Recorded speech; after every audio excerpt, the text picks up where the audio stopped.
je vais aborder avec vous ce magistral andante du concerto 21 de Mozart. Magistralement aussi servi par ce film Elvira Madigan de 1967. Vraiment un tournant cinématographique, ce film, dans une période, on va dire qu'on a surnommé les 30 Glorieuses, et où il y avait une énorme facilité de vie, et, joie de vivre et tout. Et donc, ce film a fait prendre conscience à beaucoup de monde de l'importance de l'art, de la musique, de cette connexion avec la nature et avec l'amour, évidemment, et la passion. Maintenant, prosaïquement, et plus du tout magistralement, l'interprétation, la balance, les équilibres. Tout le monde n'a pas un Steinway chez soi, évidemment, ou un clavecin, est périlleuse. Nous avons des triolets à la main gauche.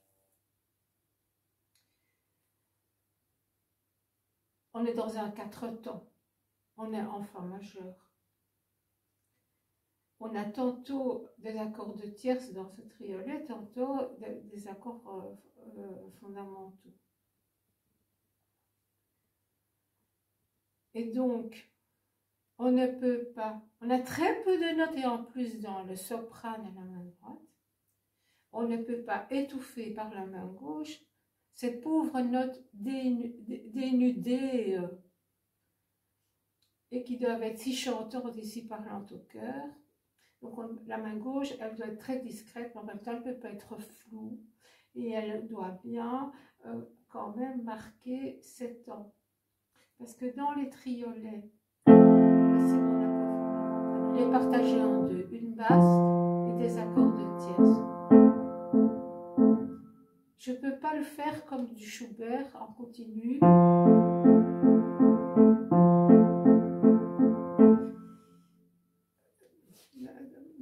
D'abord, la poésie n'y serait pas. Je suis quand même obligée de marquer la première croche de chaque triolet. Et elle est absente puisqu'elle est remplacée dans le premier triolet par une basse. Donc je l'accentue et j'accentue un rien. Ça, il faut vous forcer. Donc il y a un travail d'abord à faire de plaquer. Vous savez bien que c'est important de tout plaquer.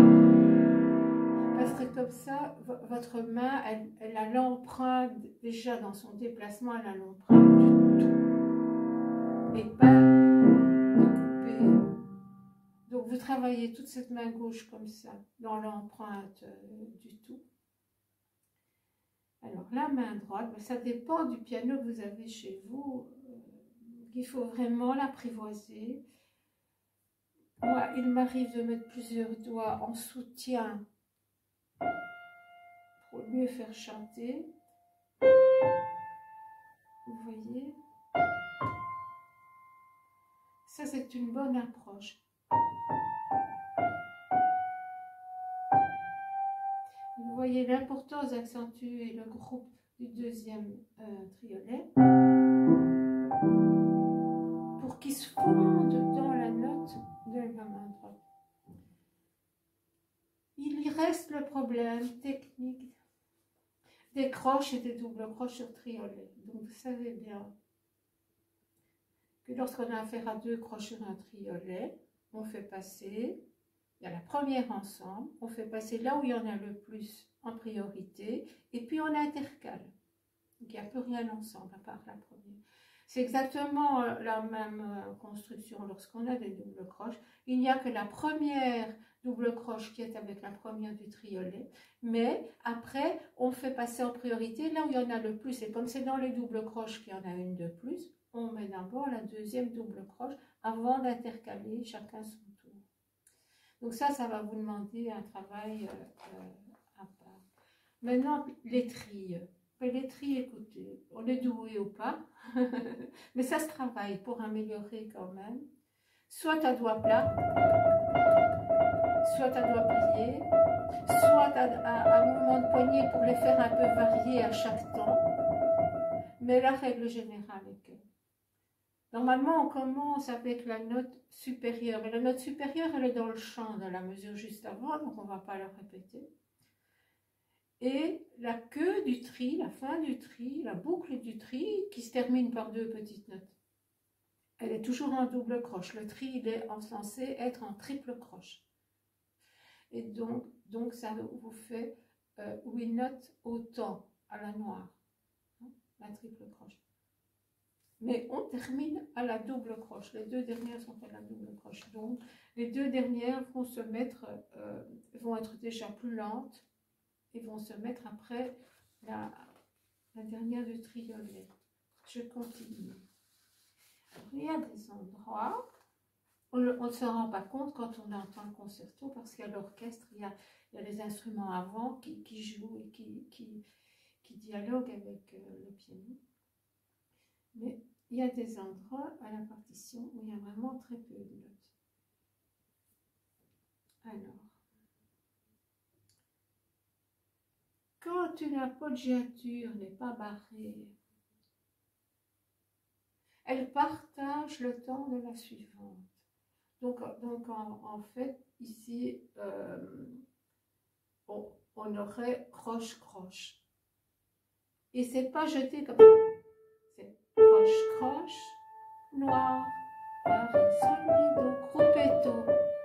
Ne vous jetez pas dans vos gruppetto dans ce Mozart-ci. Vous avez tout le temps de les faire. Hein. Alors ici, mi, sol, si. Là, comme il y en a 2, elles sont quand même jetées. Avec des petits coulées.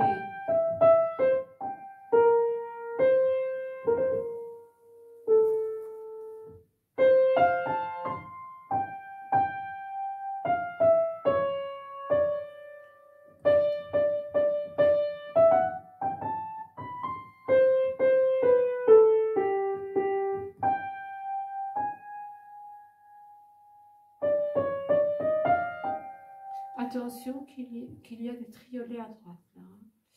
Alors, donc, ce chant est magnifique, mais il est exposé, il est complètement dénudé. Et ce n'est pas les pauvres petites notes de la main gauche qui vont changer quelque chose que ce soit. Hein. Donc,